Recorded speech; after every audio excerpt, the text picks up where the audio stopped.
Have an amazing show for you tonight. Our guest, her name is Marianne, and she is a former Illuminati asset. She'll describe exactly her role in the Illuminati. She has since broken free, and she's willing to tell us a little bit about her experience and about their agenda. We're going to be careful not to name too many names in order to protect Marianne, because she's taking a great risk. Marianne, are you there? Yes, I am. Hello. Hi, Marianne. Thanks very much for joining us tonight. Thank you for having me. Tonight is the vernal equinox you mentioned. Yeah. What would your former acquaintances in the Illuminati be doing tonight on the vernal equinox?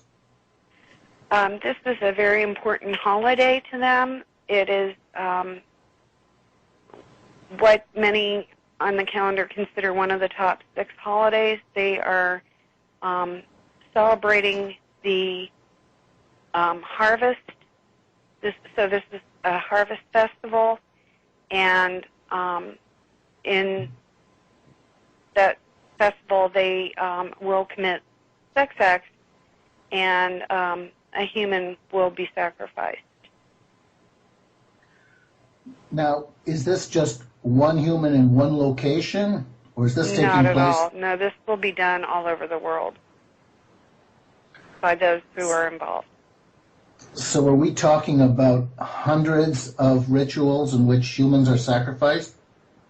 I would say tens of thousands, if not more. Where do they get these sacrificial victims? A lot of them are specifically conceived for the very purpose of later being sacrificed. They have women that are called breeders who there's actually no record of them being alive. This is a perpetual thing that they do. And all these women do is get pregnant so that they can have children that will be sacrificed. In addition, a lot of the missing children we hear about are also victims in these rituals. And it's not always children. It depends on what particular ritual they're doing. They sacrifice adult men at the Friday before Easter. What is the intention? What do they believe they're achieving through these human sacrifices? It's primarily they believe that they are gaining power.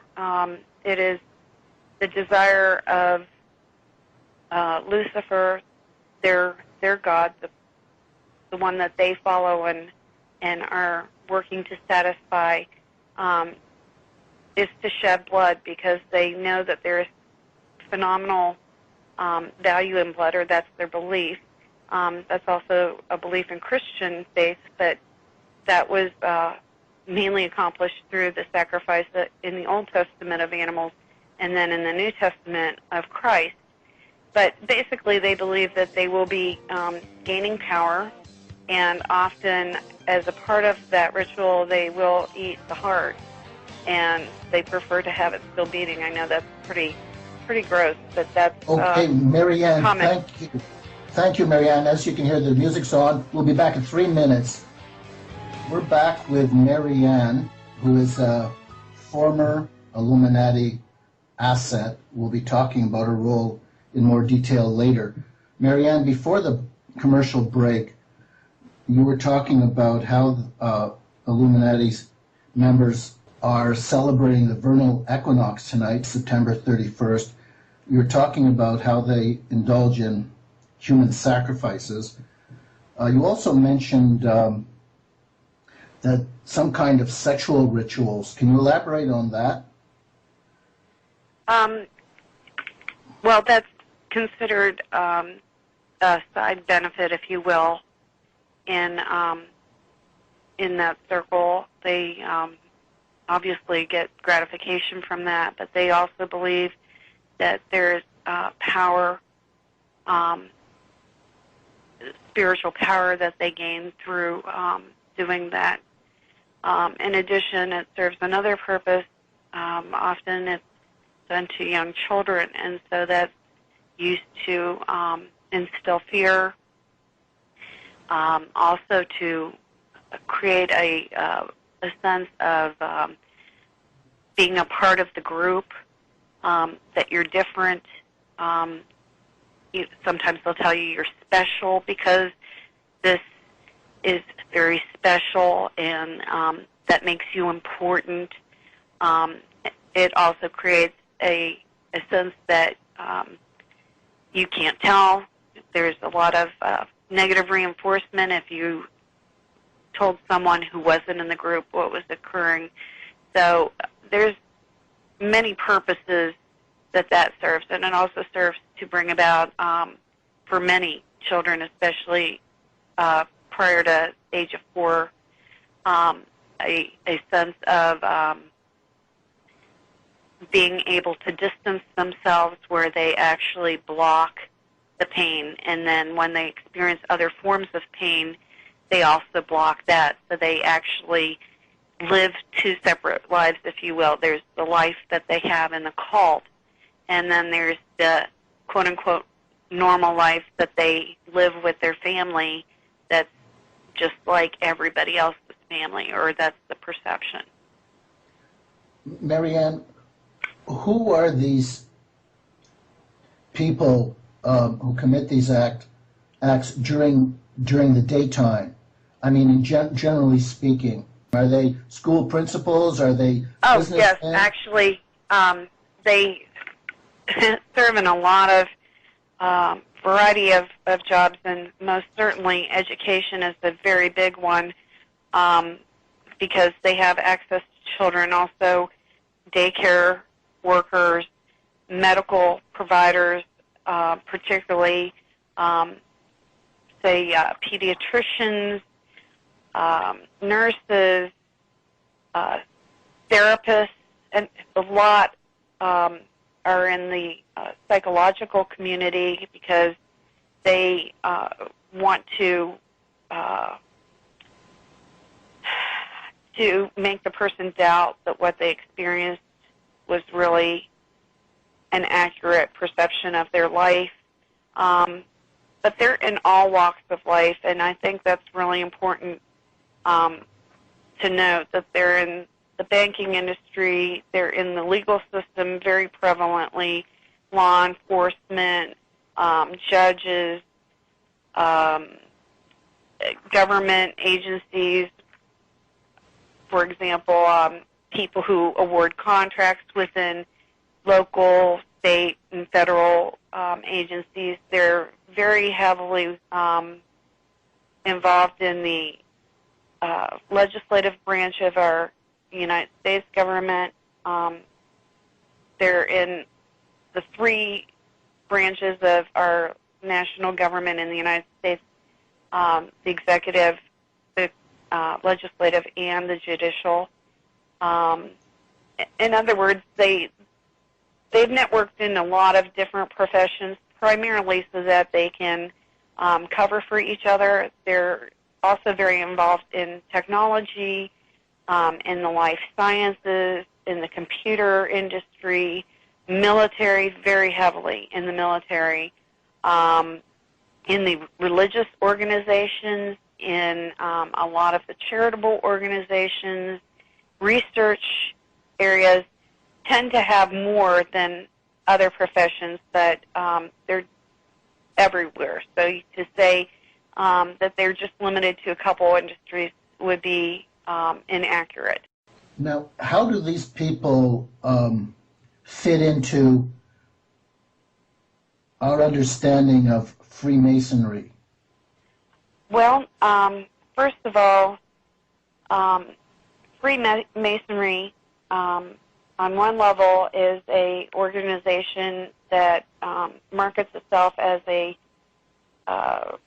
group of men that get together and socialize and provide each other with business contacts. But on a deeper level, there are a number of positions within Masonry. They're called levels, and as one works their way up, they become aware that they are worshiping another god other than the Christian God, because they recruit primarily among Christian people. And as they move forward, their involvement in various types of crime, particularly crimes against children, become much more prevalent and frequent. So, for example, if you would talk to a level 1 Mason, somebody who's just joined, they basically really don't know what they're getting into, and they don't know that there are meetings that they're never invited to and rituals that are occurring in their lodge that they have no access to. So, and there are other organizations that also have people on very low levels of involvement, and basically these people are outsiders. They'll never attain a significant amount of power. They probably will never participate in a sexual scenario or in a sacrifice scenario. They're usually what I guess I would term are throwaways. They're useful to get access to various pieces of information. A lot of times money will change hands, or maybe a promotion will occur if they're willing to help accomplish a certain task, but they will never make decisions that will impact large numbers of people. Marianne, how are people chosen to participate in the kind of rituals you described?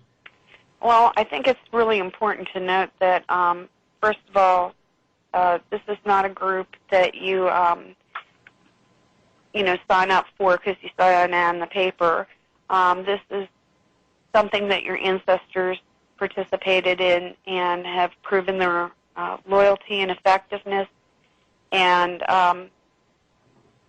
this is something that goes on for generations, and oftentimes it's something, first of all, that you're born in. If you're going to be a high-level person in the organization, you're absolutely born into it, and you're trained and you're studied throughout your childhood to see what your aptitudes and talents are and your level of loyalty and commitment are. And then based on your individual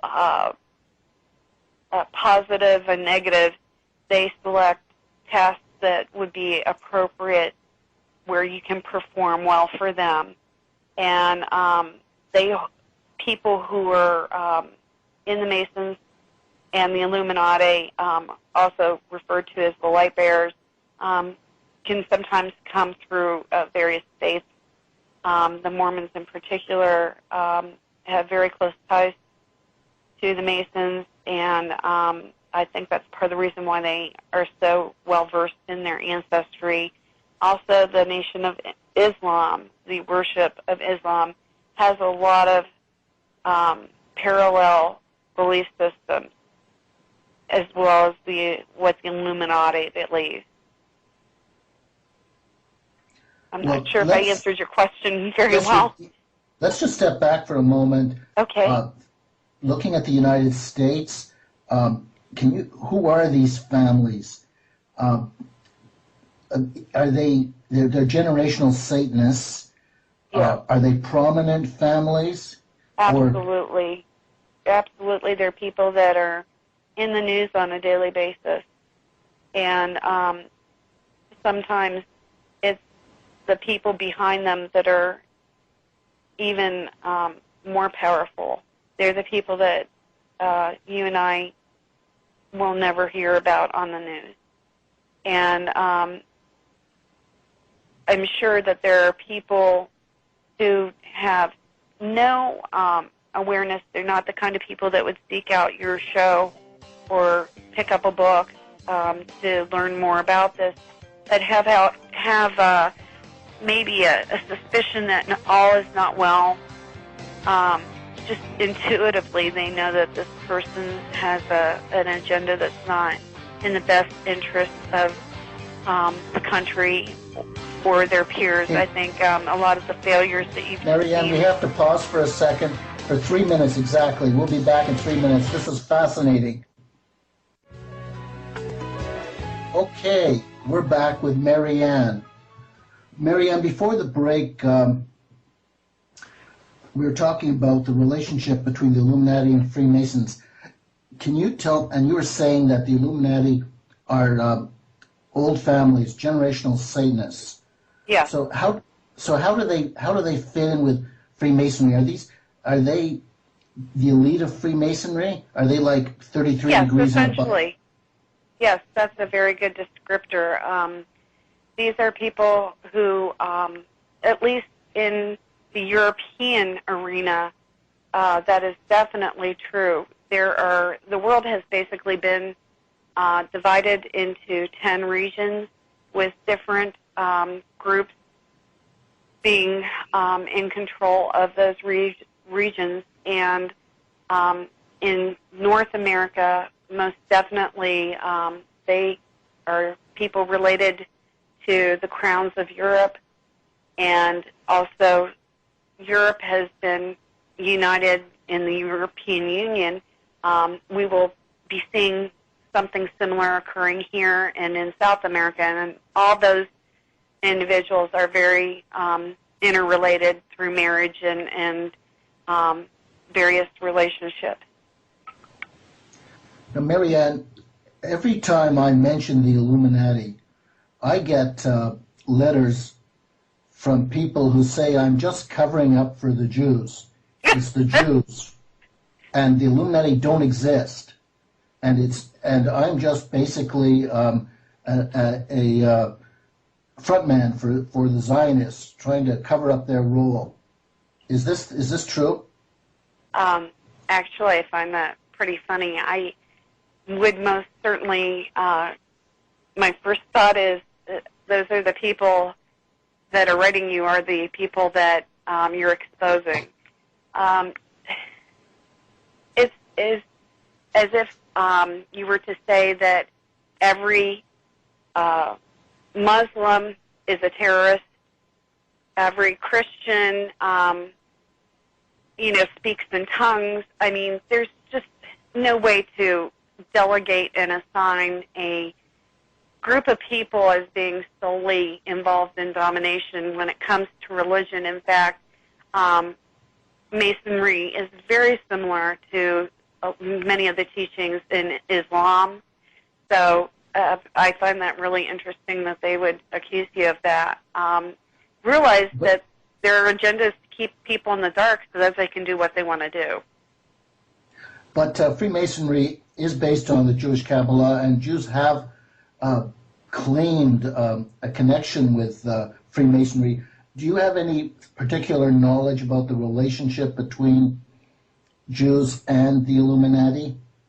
Yes. First of all, any good Jew knows that there are different thoughts or what would be comparable to a denomination in the Christian church. And Kabbalah is, number one, very, very involved in the Freemasonry. It's just as Wicca and paganism and some of the other esoteric groups, the New Age group, all play a role in the Illuminati and their agenda. So, yes, there's absolutely some people who are Jewish who have a lot of control in this, and definitely, we are familiar with those people that have been named, and that's accurate. But to say all are involved, that's really unfortunate, and it's distracting from the real issue. Well, you've mentioned Mormons, for example. So there's and some Muslims. So Nation of Islam you've mentioned. So there's various groups contributing to this Illuminati. You mentioned the Illuminati agenda. Is this financial breakdown that we're seeing now the financial breakdown that they predicted will lead to martial law? I believe so. That is why I'm on this program. I feel that very strongly. Will it come tomorrow? I don't know. Is it coming? They're definitely pushing that.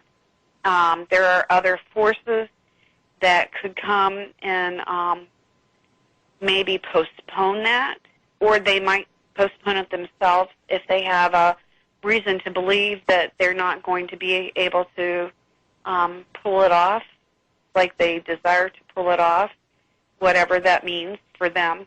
But definitely this is a very big attempt in shifting financial resources from those who are not in the Illuminati to those who are a part of it. And make no doubt about it, they have been planning this for a very long time. This is not a surprise to them. Well, this is a good moment to pause for 3 minutes, and then we'll have a 17-minute segment without commercials. Thank you, Marianne. We'll be back in 3 minutes.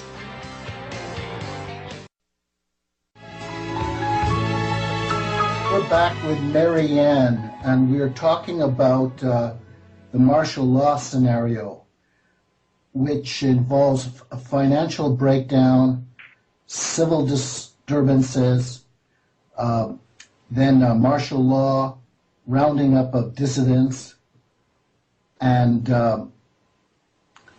I'd like to know, Marianne, why they would do something so extreme when they've got everybody under control and people don't even know it. They're far more easy to control when they're ignorant of the fact they're being controlled. They're certainly going to know they're being controlled when there's martial law. There's something like 300 million guns out there in the United States. How do they really think they're going to be able to pull this off? Honestly, I think that's an excellent question. I'm not sure I can fully answer that. I do think that there is power corrupts, and absolute power corrupts absolutely. I think that they just want to treat people as inhumanely as possible. I think that they want to see who can be the king of the hill. I really don't understand, after you have your first billion under your belt, why you need 2 billion. It really doesn't make a lot of sense to me, and that's part of the reason why I'm not a part of their organization. I don't know how, maybe it's more or less the sense that they can. People who are sociopathic don't make a lot of sense, and that's why it's hard to determine what a sociopath is going to do. And I definitely think that the people in the highest levels are typical sociopaths. If you do any study in that realm, I think that they fit the description pretty well. So it doesn't make a lot of sense to me, but I do know that that is something I heard all my life. And so I know it's an agenda, a desire. I know they want to control Jerusalem. They are very superstitious in a sense. They believe that they attain power through raping people. They believe that they attain power by killing people. They believe that certain lands are spiritually relevant, and I know that they want to control Jerusalem. And this is part of how that will come to pass in their perception. It's domination. It's simple. Beyond the money, it's domination. It's pure power. Now, Absolutely. Marianne, you've indicated that you've associated with people, the top echelon of the Illuminati, perhaps not the very top, but certainly the top echelon of people we would know about. Yeah. What are these people like as individuals, speaking in general terms? A lot of them, and especially I think this is why they hold the positions that they do, a lot of them are people that you'd never guess. They're people that are very good in front of a camera. They're very good at public speaking. They have a way about themselves that's very charismatic, and that's specifically why they're often chosen for the particular position that they're in, is because we all have aptitudes, and this is something they study from very young ages, and something that they are constantly grooming. If you show an aptitude for maybe solving puzzles, you might be directed into medicine or directed into law. As I said, they're in all areas of the government.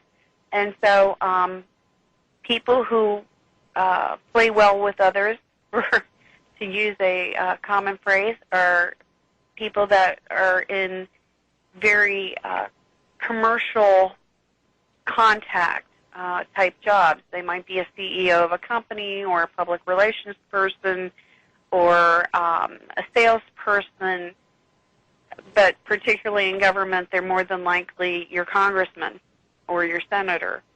And this is at all levels of government. Marianne, what percentage of Congress, and I mean the Senate and the House, do you think are members of the Illuminati?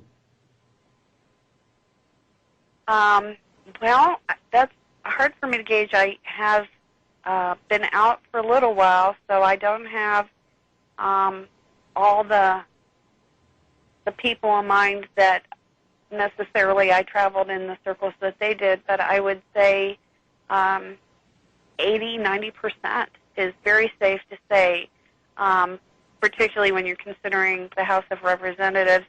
In the Senate, I think it's pretty much a given that if you're a senator, you're definitely a part of it. What about the candidates for president and what about the candidates for president and the vice president? Well, it is my experience that you do not get to serve in that position unless you're involved and totally sold out to their agenda. In a previous conversation, you mentioned a certain monarch, and how this monarch was, I think you said, a piece of work. Can you elaborate? Yes. Very, very powerful person, and has had a phenomenal influence in the way things happen here and within Europe and probably other parts of the world as well. Very much related to world leaders all over the world. If you study history, this would be very obvious to you. And I consider this person to be absolutely terrifying. Every interaction I've ever had with this person was chilling. And there's in general terms, first of all, you've heard stories about shape-shifting. Is there anything to that? Yes, there is. And I'm saying that as a Christian, and a lot of Christians will probably turn off your program here. Yes, absolutely. Can you, in very, very general terms, so that you can protect your identity, give us an idea of how you would have contact with someone of this power? Well, I was groomed from very early on to be a political figure of prominence here in the United States, and as a result, I had extensive interactions with people all over the world, primarily in Europe and Southeast Asia and North and South America. And this person often figured into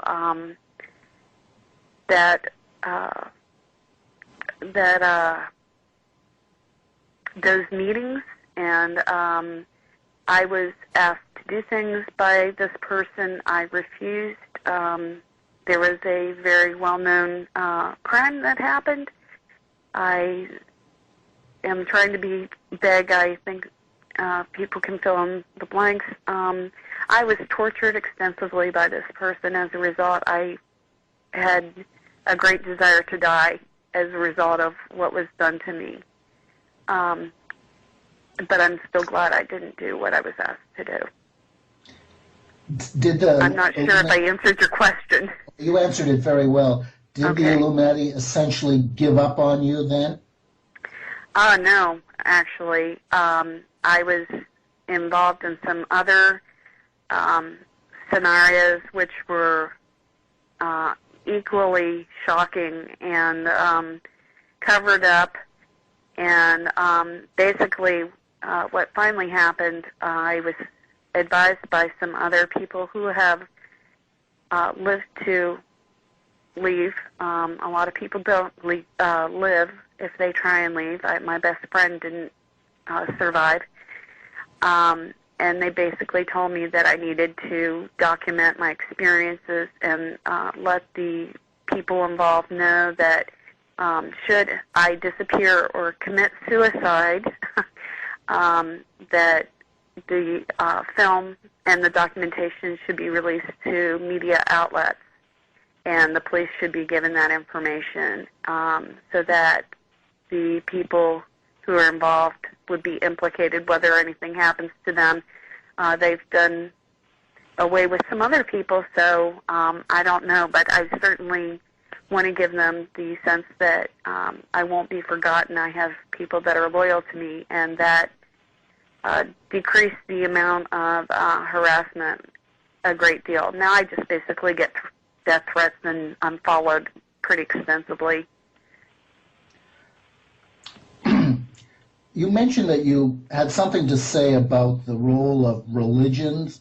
Are all religions pretty well infiltrated by the Illuminati? I think you mentioned the Catholic Church.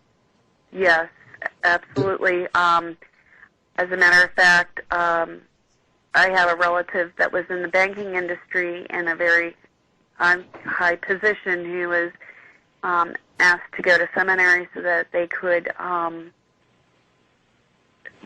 be a resource to the cult. This person started daycares in 3 different states at multiple churches. All those children were molested in the daycares, used in pornography, used in rituals, and this person has been outed to the church. The church, it's a mainline denomination, is aware of what they've been accused of. There's been no investigation whatsoever. There is also a lot of involvement by the Catholic Church in particular. I don't want to by any means portray that every Catholic is involved. Again, that's just like saying every Jew is involved in the Illuminati. That's just not true. But the priests are, by and large, very heavily involved. I personally have experienced all sorts of type of rituals within Catholic churches, within a Catholic nursing home by nuns. Many nuns are now even coming out and saying that they do not worship God, the Christian God, but rather they believe in a goddess. Some of them worship Mary specifically. Others worship a female creator that has nothing to do with the Bible. And basically the Catholic Church really hasn't tried to shut them down. But I think what's really key is I believe, this is my perception based on the things that I've had access to, I believe that the job of the Pope, not necessarily the Pope that's in place, but the position of Pope will probably be the religious leader, the Antichrist as referred to in the Bible. I believe that will be the person that will achieve that designation.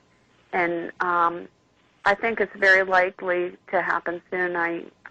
Based on my experiences, I've been to the Vatican, and it's rotten at the top for sure.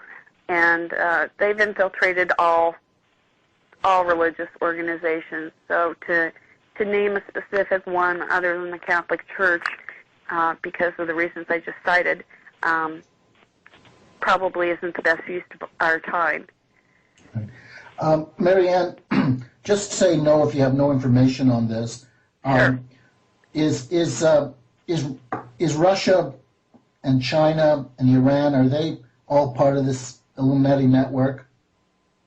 I believe all countries are a part of this. The small ones, if they are not a party to it, the leaders are either assassinated or they disappear, or they get arrested for something and end up in a U.S. prison for years.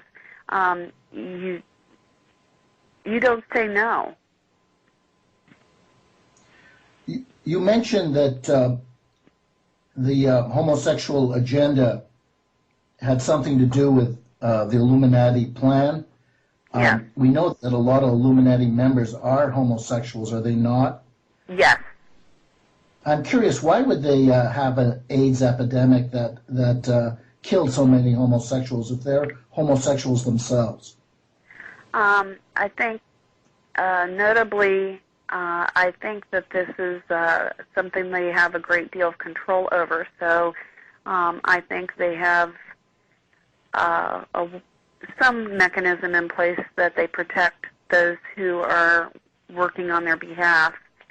I think there's several reasons why this is becoming much more prominent. Number one, I think they really want to create a sense of isolation. Even in homosexual relationships, they tend to have a lot of partners. You're seeing that in heterosexuals as well.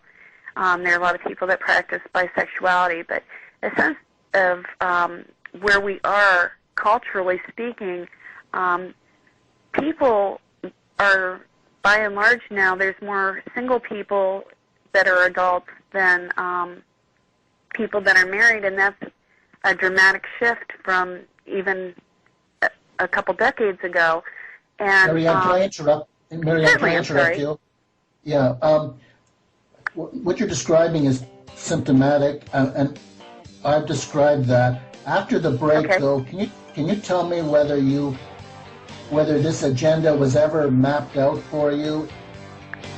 We'll be back in 3 minutes. Okay, we're back for a short concluding segment with Marianne. We have about 3 minutes, Marianne. Oh, wow. My book is all about, my book, Cruel Hoax, Feminism and the New World Order, is all about how they're trying to turn us into homosexuals. But that's all written from the point of view of looking at their propaganda and looking at the effect of the propaganda on marriage and the family and the birth rate and so on. Was this policy ever enunciated to you?